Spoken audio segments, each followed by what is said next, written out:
A third woman has now come forward accusing New York Governor Andrew Cuomo of sexual harassment.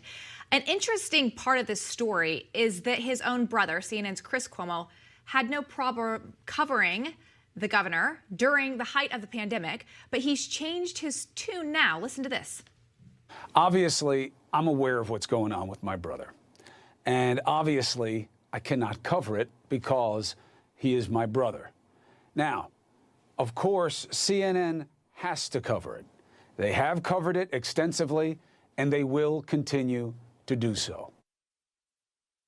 All right, a lot to discuss here, so let's bring in our company, Sean, former White House advisor and host of America's First on Salem Radio, friend of the show, Sebastian Gorka, and we're hoped to shortly be joined by host of the Trish Regan Intel show, Trish Regan. Seb, great to see you as always. You know, the issue here... Happy birthday, guys. Oh, thank you. Thank you so much. You know, the issue here is not his unwillingness to talk about his brother's sexual harassment scandal. It's the fact of this double standard, that he could cover him in full and have these glowing interviews with him during the height of COVID. And all of a sudden, when the going gets tough, he gets going. All of a sudden, he can't cover it. Can I just correct you guys? I think you've predicated this whole panel on a fallacy. You are presenting CNN as journalism. It's not journalism. Doesn't matter who you're talking about, whether it's, you know, the court eunuch Brian Stelter, Mr. Potato Head, whether it's Cuomo, whether it's, you know, Fredo, who you must not call Fredo, whether it's Anderson Cooper, whether it's Don Lemon. They're hacks. They're activists. None of them, not one of the names I just mentioned, is a journalist. So, you know, it would be a problem if they were journalists and then showed some kind of bias or double standards. But remember, this is the person you're talking about interviewed his brother, the governor of New York, where at least 14,000 New Yorkers were sent to their deaths based upon the policies of Governor Cuomo. He interviewed his brother with a giant cotton bud, a giant Q-tip. These guys are clowns. They're clowns. Oh, I agree with you. It's amazing that it took this, right? We're getting a lot of headlines, which is well-deserved because of his treatment towards women. But there are people that have died because of his actions, and we didn't get the same amount of media coverage there. But what I thought was interesting, Seb, and I take your point about the coverage of CNN, no dispute there. But it was interesting when they made this statement that Lyndsay was talking about, it was as if nothing happened last summer. They were like, we can't cover this because, well, you know, it wouldn't be right. And it was like, there was no acknowledgement of the past. And I think that that's so disingenuous for people whose hashtag on Twitter is facts first. Right, this is CNN. No, this is a joke. Let's remember, this individual is getting in trouble now, and he's basically admitted it. This kind of apology where he said, I was being too friendly. Well, then he did the things that he's being accused of doing, whether it's kissing people, touching them inappropriately. He's admitted. Now, hang on a second. All of this is wrong. I have never, I'm going to go on record now. I know it's shocking. I have never kissed a woman without them saying that I could kiss them. I don't go up to, you know, subordinates who are female and kiss them. He did. He clearly did. And it's wrong. But can we just say 14,000 New Yorkers died because of this man's policies? Why is this the issue? Why isn't it the last 10 months of what has created this disaster that is Governor Cuomo's policies to New York? That wasn't a story for CNN for 10 months. And that tells you why they're not journalists, Sean. Yeah. I want to show you a headline, though, of how the media actually covered Governor Cuomo this summer and just their raving reviews about him.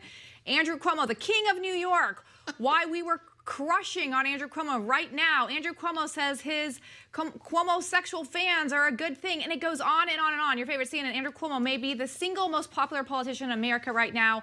The question is, are they doing enough for all the wrongdoing that we're seeing come out? Because in my opinion, if we already have 3 women, if this is his lifestyle, if this is how he treats women, I won't be shocked, honestly, Seb, if more come out. I hope it doesn't. But it is a character issue when this is how he treats women and thinks that it's funny.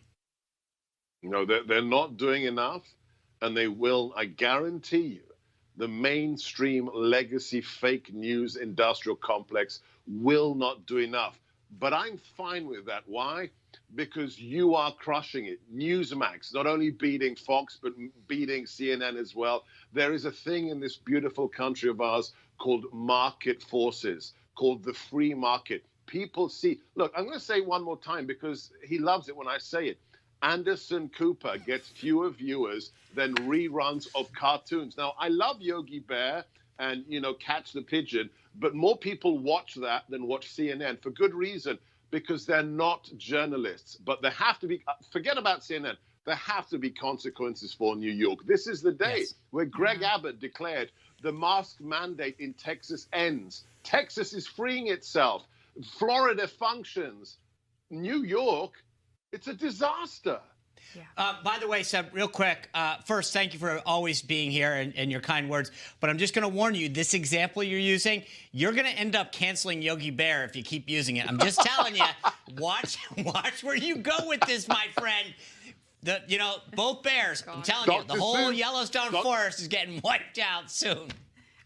Yeah, I know. I mean, it would be funny if it weren't happening. I know. Have you seen Dr. Seuss today? Oh, the cost, good point. Yeah. The price. Seb, you are setting us up for success here. That is our tease, and sir, you have done it. Seb, it's always good to see you. I want to give you an update on what is made it to the top of our cancel culture list today. 6 books from Dr. Seuss not going to get published anymore because some people are saying that they have racist imagery. But interestingly, celebrities, including former First Lady Michelle Obama, Barack Obama, they didn't mind when kids read them, and they read them to kids the last year or so. And it's interesting that now that's the outrage. Yeah, I will say, though, here, it is actually Dr. Seuss Enterprise, which was founded by Dr. Seuss, that pulled them. They said it was based off of tons of reviews, feedback from teachers and different people. And so they're the ones actually pulling these books off of the imagery. And so it's their own decision, not pushback from other people, I guess. But it is an interesting conversation. It is, and I feel like sometimes we're looking for the problems instead of trying to educate folks on some of the issues that occurred in the past and use them as a tool. But hi, Emma Reckenberg here. If you like this video, there's a whole lot more to see on Newsmax TV. You can watch for free right here on our YouTube live stream and be the first one here each time our experts break down real news. Just hit that subscribe button, ring the bell icon, and stay with us on America's fastest growing cable news channel, Newsmax TV.